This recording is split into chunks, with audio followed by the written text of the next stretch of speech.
It's the start of the new year. You have your goals set for the year. You have your intentions set. You have your one word. You have your calendar color coded. You are ready to make those goals a reality.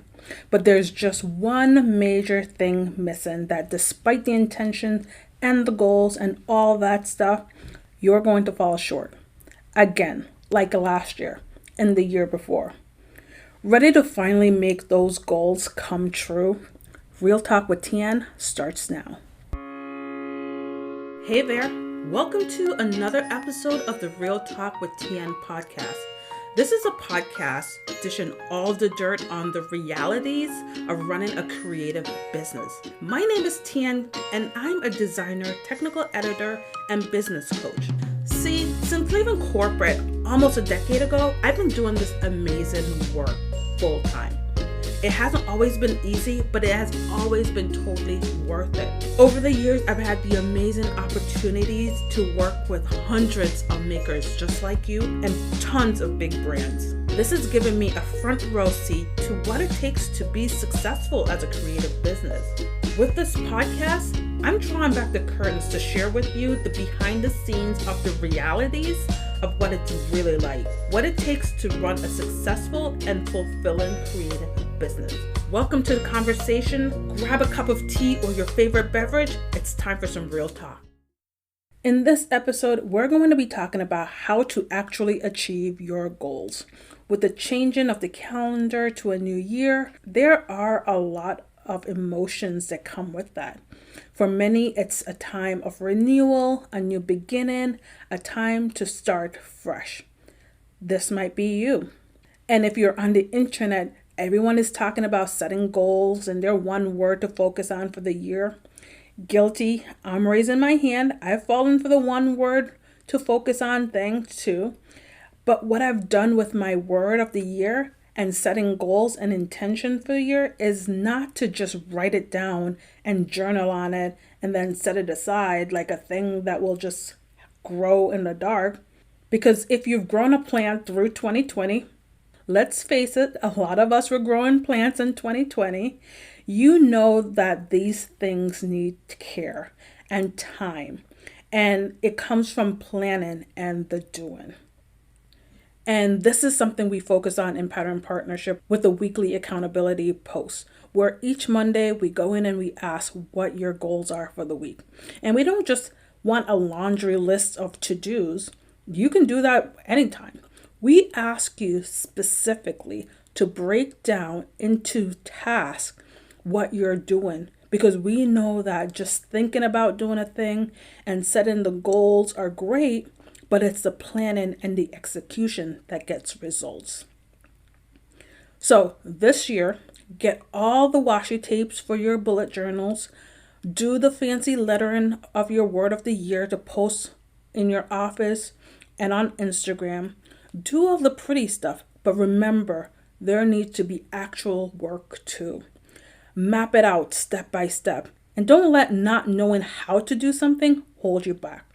There are resources. There's Google. You can hire a coach to help you. There is no excuse.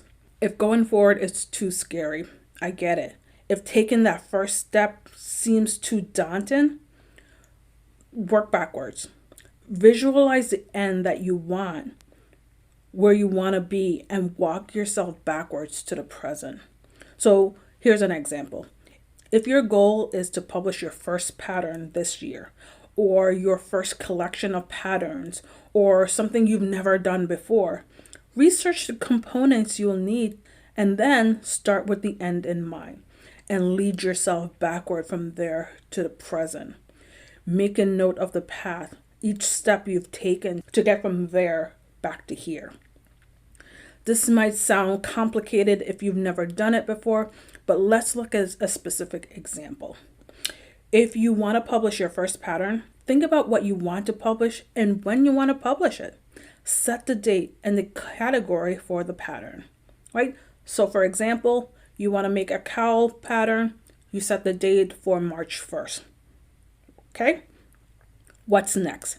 Think about testing and tech editing, sample photos. Next, and remember we're thinking backwards from the end, Maybe next is pattern writing and creating the sample. For the sample, you're going to need yarn, the stitch pattern, and your idea. So if you look at the steps, you'll see a plan mapped out of how to achieve your goal step by step. Pretty easy, right? Let's look at another example.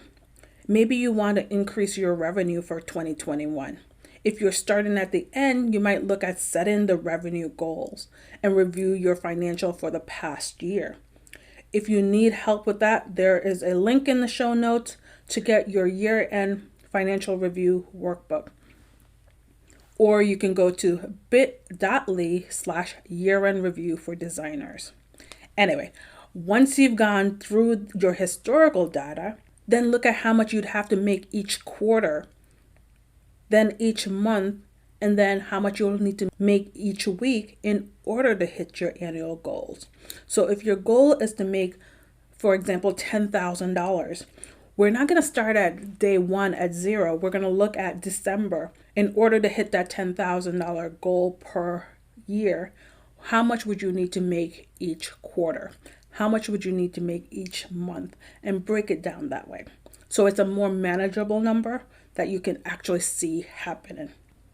And from there, look at the mix of products and services that you might have right now that will get you there.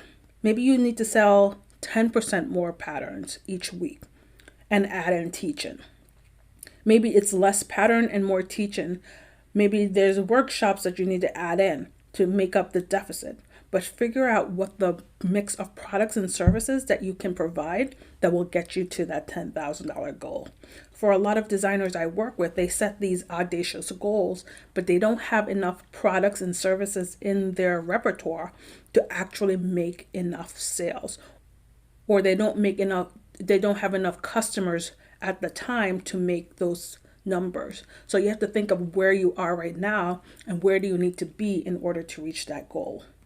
You have to determine what will get you to hit your goal. It's not just picking a number out of the air and just hoping that you'll hit it. You have to be strategic in planning how and what you'll have to do to achieve that goal. So do you need to increase your email list? Do you need to increase your followings? Do you need to raise your rates? Think about exactly what you need to do to hit that goal that you're setting for yourself. And from there, you can look at your marketing strategies to see what worked and what didn't work in the past. Your goals might not be as simple, but by working backwards to map out a plan, you can definitely get there.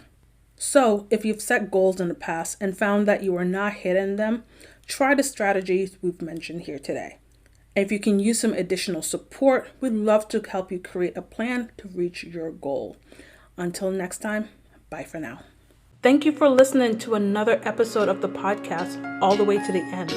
Everything we mentioned will be listed in the show notes at tianconnerton.com/realtalkwithtn. If you have questions on anything I've mentioned, or if you just want to book a coaching session, go to tianconnerton.com/contact-us to get in touch.